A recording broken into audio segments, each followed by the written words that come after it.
potentially severe weather, special receivers are activated to warn of the impending hazard.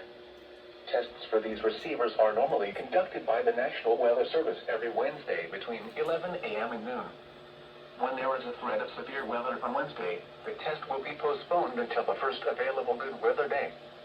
Reception of this broadcast and the warning alarm will vary at any given location. This variability, normally more noticeable at greater distances from the transmitter, will occur even though you are using a good quality receiver in perfect working condition.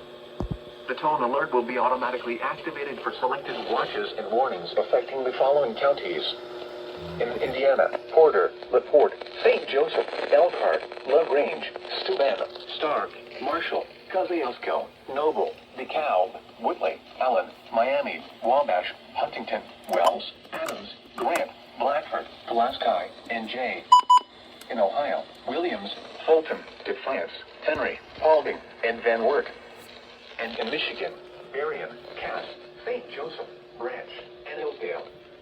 For more information, see our webpage at www.weather.gov/IWX and click on Know Our Weather Radio under Local Information. We now return to regular programming.